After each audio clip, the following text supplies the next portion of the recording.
नमस्कार। SV academy की online classes में आप सभी का स्वागत है। आज अपने क्लास 10th में साइंस का लेसन नंबर 3 जिसका पार्ट 2 पढ़ेंगे। लास्ट वीडियो में हमने क्या जो आनुवंशिकता के खोजकर्ता कौन थे, आनुवंशिकी के जनक किसे कहा जाता है, मेंडल का सामान्य परिचय पढ़ा, फिर मेंडल की सफलता के कारण थे उनके बारे में पढ़ा। अब मेंडल की सफलता के कारण में जो उसने पादप का चयन किया ये भी प्रमुख बात थी, तो उसमें अपने आज पढ़ेंगे कि मेंडल ने मटर के पादप का चयन ही क्यों किया, तो इसके भी कुछ कारण थे, इसके बारे में पढ़ेंगे अपने। इसके बारे में मेंडल के पुनः खोजकर्ता जो मेंडलवाद नियम था उसके पुनः खोजकर्ता कौन से वैज्ञानिक थे, और फिर जो प्रमुख शब्दावली मतलब इंपॉर्टेंट डेफिनेशन है उनके बारे में पढ़ेंगे। तो सबसे पहले मटर के पादप का चयन क्यों किया, तो मटर का पादप 1 वर्षीय होने के कारण कम समय में मटर का पादप 1 वर्षीय होने के कारण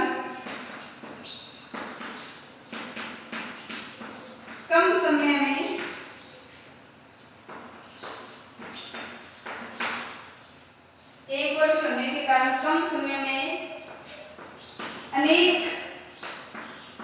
पीढ़ियों का अध्ययन किया जा सकता था, अध्ययन किया जा सकता है, ये इसकी प्रमुख विशेषता थी। यानी 1 वर्षीय पादप है और एक साथ अनेक पीढ़ियों का अध्ययन संभव है। फिर दूसरा इसकी क्या विशेषता, द्विलिंगी पुष्प होने के कारण स्वपरागण के द्वारा द्विलिंगी यानी पुंकेसर और स्त्रीकेसर दोनों भाग पाए जाते हैं, तो द्विलिंगी होने के कारण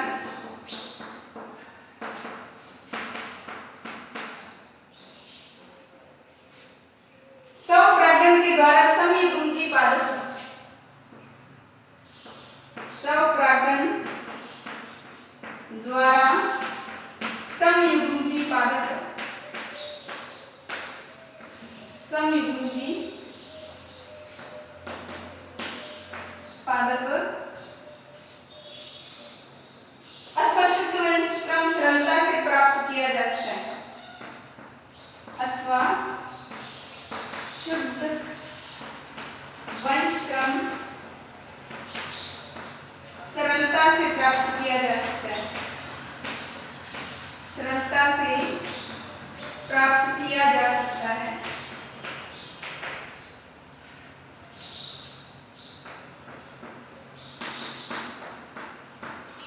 ये इसकी दूसरी विशेषता है मटर के प्लांट की। फिर विपुंसन विधि द्वारा कृत्रिम परपरागण आसानी से किया जा सकता है। विपुंसन, विपुंसन मतलब पुंकेसर को परिपक्व होने से पहले काट देना, पुंकेसर को उसके परिपक्व होने से पहले काट देना विपुंसन कहलाता है। तो विपुंसन विधि द्वारा कृत्रिम परपरागण, विपुंसन विधि द्वारा कृत्रिम परपरागण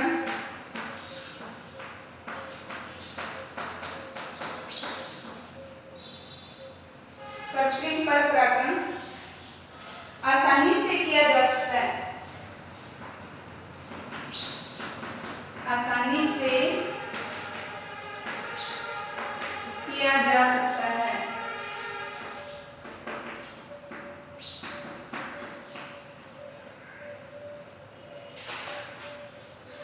मटर के पौधे विभिन्न लक्षणों के, मटर के पौधे में विभिन्न विपर्यासी लक्षणों के,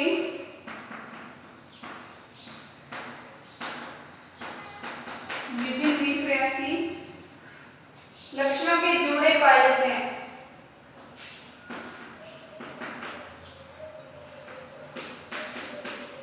लक्षणों के जोड़े पाए जाते हैं। ये इसकी प्रमुख विशेषता है जिसके कारण मेंडल ने मटर के प्लांट का चयन किया।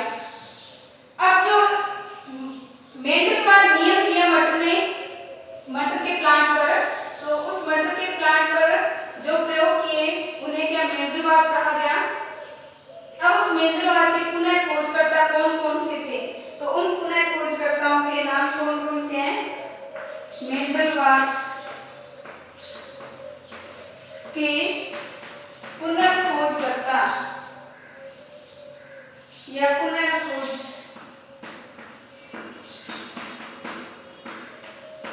कौन कौन से थे? 3 वैज्ञानिक थे, ह्यूगो डीवलिट्ज, हॉलैंड के ह्यूगो डीवलिट्ज,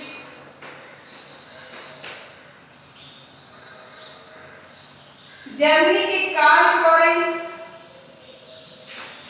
जर्मनी के कौन से वैज्ञानिक? कार्ल लॉरेंस,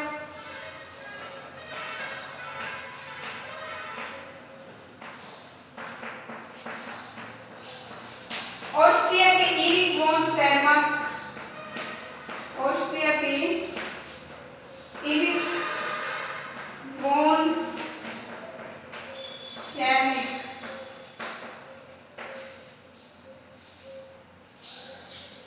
ये तीनों खोजकर्ता थे इसके मेंडलवाद के नियम के। इसके बाद में जो मेंडलवाद का नियम है वो प्रकाशित हुआ।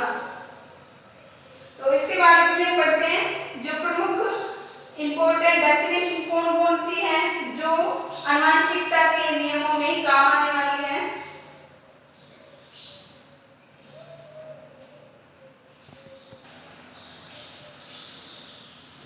तो आनुवंशिक शब्दावली में अपने इंपॉर्टेंट डेफिनेशन कौन कौन सी है उसके बारे में पढ़ेंगे। तो सबसे पहले एक नंबर है जीन। तो जीन किसे कहते हैं? वह कारक जो एक लक्षण को नियंत्रित करता है, वह कारक जो एक लक्षण को नियंत्रित करता है, जो एक लक्षण को नियंत्रित करता है उसे जीन कहते हैं, उसे जीन कहते हैं। और जीन शब्द को किसने प्रतिपादित किया? मेंडल ने इसे कारक नाम दिया था। मेंडल वैज्ञानिक ने जीन को क्या कहा? कारक। और जॉनसन ने इस शब्द को जीन नाम दिया। जोहानसन ने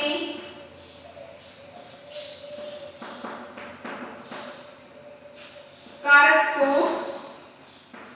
जीन नाम दिया। फिर सेकंड क्या है? युग्म विकल्पी।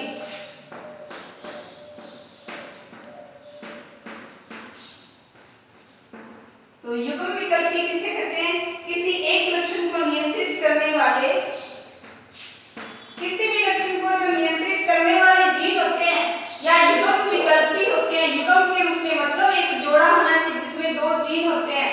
तो उन युग्म विकल्पियों को या उन युग्मों को युग्म विकल्पी कहा जाता है। किसी एक लक्षण को नियंत्रित करने वाले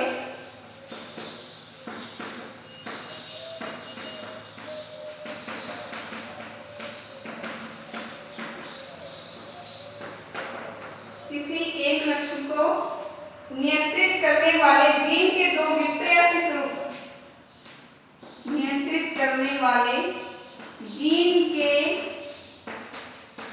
2 विप्रेयसी स्वरूपों को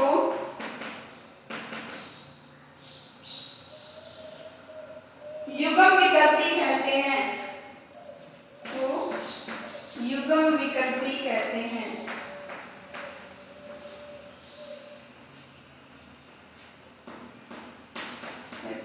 अब इसमें देखो जैसे कोई लक्षण है लंबाई के आधार पर मटर के पौधे को देखेंगे तो उसमें 2 जीन होंगे, या तो दोनों स्मॉल जीन हो सकते तब समयुग्मकी, कैपिटल टी हो सकते तब समयुग्मकी जीन है, एक लक्षण को नियंत्रित कर रहे हैं, या समयुग्मकी हो रहे हैं तो भी ये प्रभावी और अप्रभावी है, ये एक लक्षण को नियंत्रित करते हैं। तो ये युग्म विकल्पी कहलाते हैं। जैसे लंबाई को नियंत्रित करने वाले जीन के 2 युग्म विकल्पी हैं। जैसे पौधे की लंबाई को नियंत्रित करने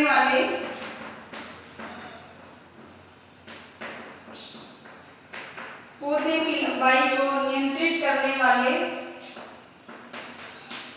दो युग्म विकल्पी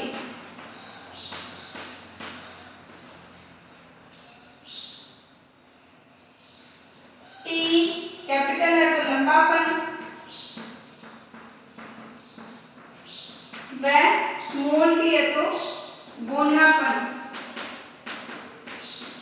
ये दो जो हैं एक कैपिटल टी और एक स्मॉल टी, ये दोनों लंबाई को नियंत्रित करने वाले युग्म विकल्पी होते हैं।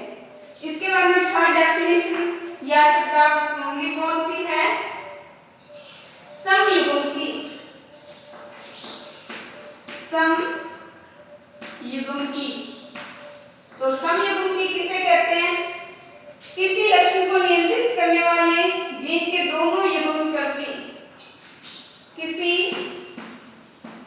लक्षण को नियंत्रित करने वाले, जैसे ये अपने बड़े लंबेपन के लिए टी कैपिटल और बौनेपन के लिए स्मॉल टी है, तो किसी लक्षण को नियंत्रित करने वाले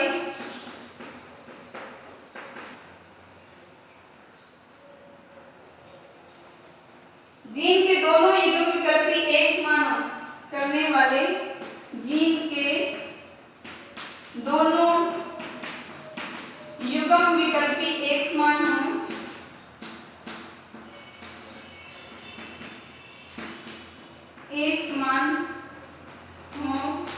तो उसे समयुग्मकी कहते हैं।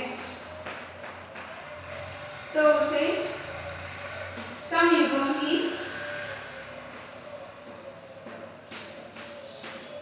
कहते हैं। जैसे यदि लंबाई को दोनों एक जैसे जीन नियंत्रित कर रहे हैं, ये लंबापन है, और यदि स्मॉल टी है दोनों, तो ये बौनापन, ये समयुग्मकी होंगे। ये समयुग्मकी की डेफिनेशन है। फिर है विषमयुग्मकी। तो विषमयुग्मकी में क्या लिखेंगे? विषमयुग्मकी किसी लक्षण को नियंत्रित करने वाले जीन के दोनों युग्म विकल्पी यदि किसी लक्षण को नियंत्रित करने वाले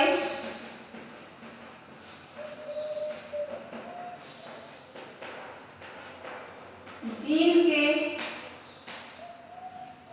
दोनों युग्म विकल्पी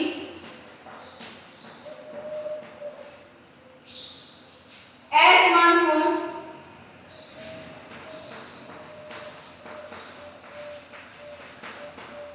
तो उसे विषमयुग्मकी कहते हैं।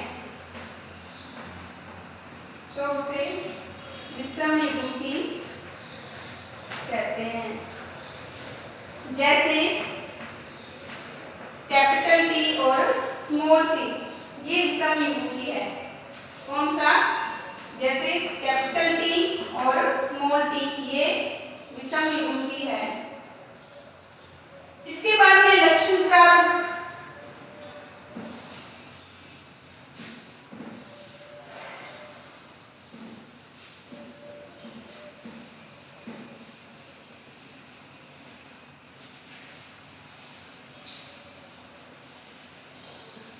तो लक्षण प्रारूप किसे कहते हैं?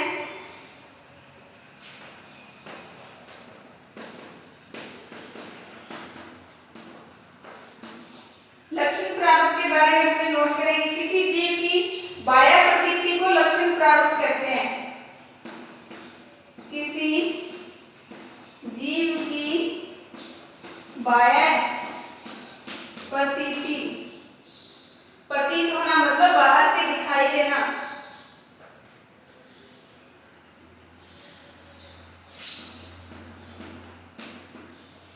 को लक्षण प्रारूप कहते हैं।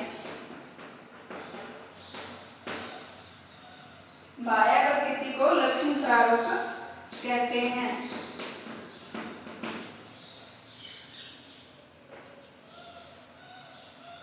जैसे लंबे समयुग्मजी और विषमयुग्मजी। जैसे लंबे पौधे समयुग्मजी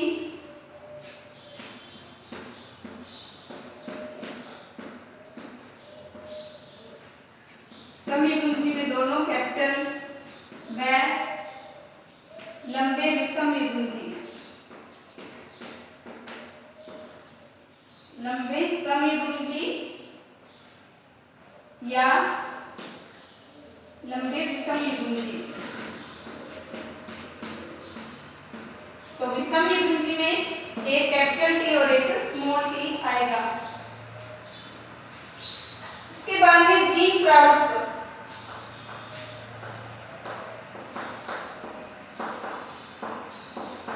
तो जीन प्रारूप के बारे में क्या नोट करेंगे अपने?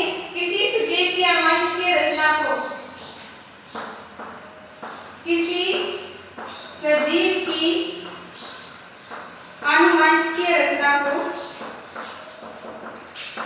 आनुवंशिक